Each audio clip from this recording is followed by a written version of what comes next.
Good morning class. I am your English teacher of class 7th. In this video, we will do the reading of chapter number 3, which is on page number 13. Open page number 13.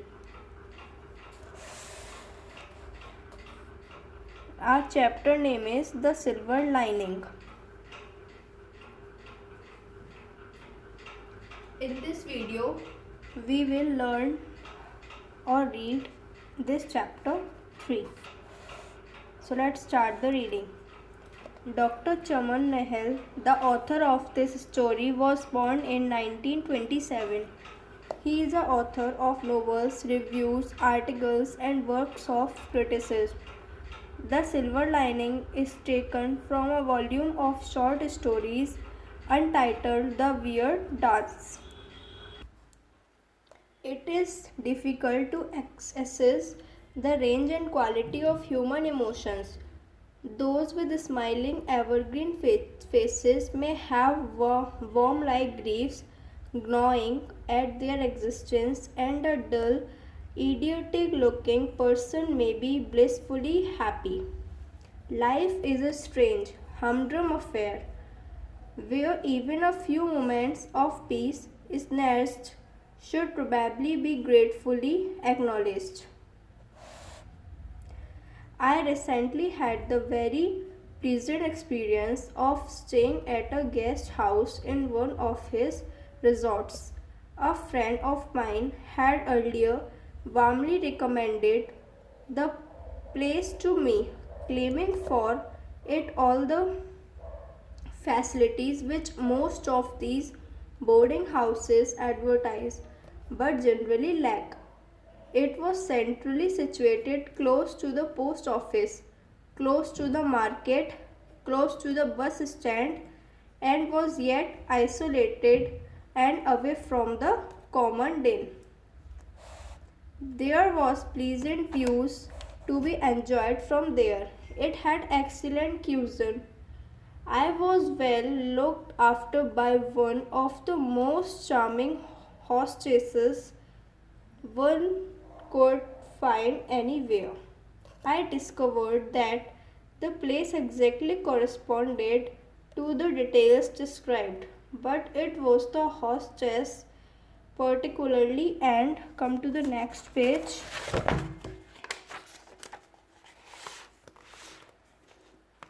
Her husband and their little daughter, who really proved to be the center of attraction to me. The lady belonged to the south, though she had married a North Indian.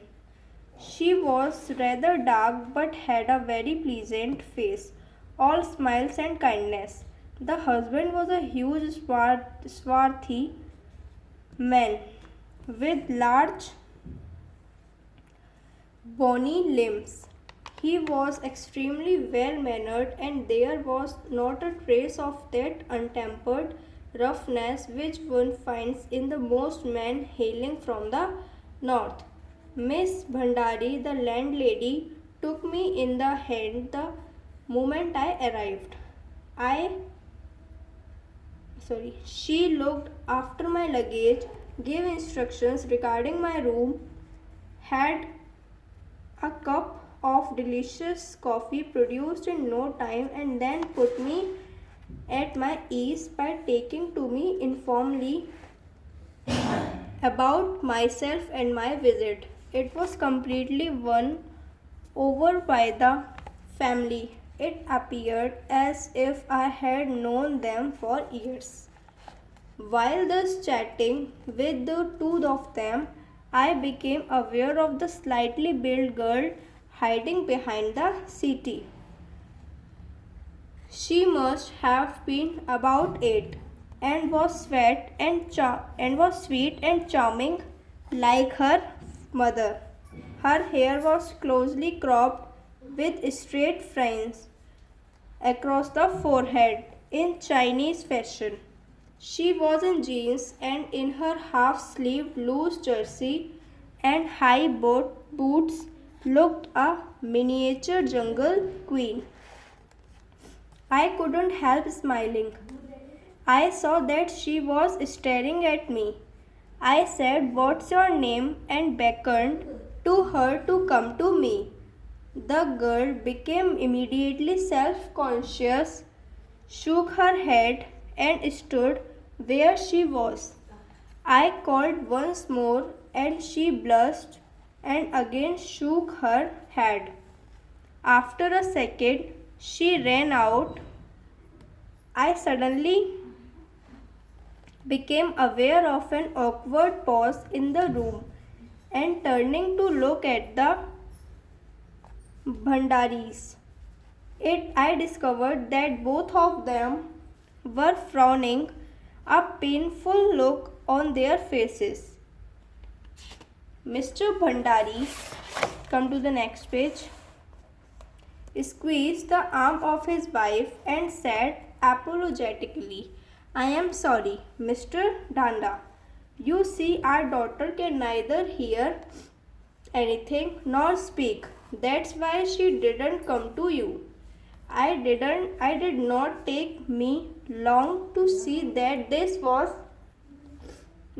a situation the poor parents had to put up with almost daily, for every day one or two guests left and new one came along, and at the very first meeting or soon afterwards they would run into the child, be fascinated by her charm and beauty, and want to talk to her, to pet her, and soon and every time it would result in the child silently smiling, sighing, and withdrawing, leaving looks of agony on the faces of her parents. Often it would lead to lengthy explanation as to how the calamity had come about, for many of the inquisitive visitors liked to know if it was from birth or the result of an accident. The queries were answered by the parents haltingly and with obvious anguish. What struck me as the most worst part of situation was that the girl would be often gravely looking on, her eyes aghast with horror and self-pity. She did not go to school as there was none to cater for her needs. They had tried to teach her at home but without success. So students, this is the part 1 of the video, as the chapter is little bit lengthy. So we will continue this chapter reading in the part B. So till then, thank you class and have a nice day. Goodbye.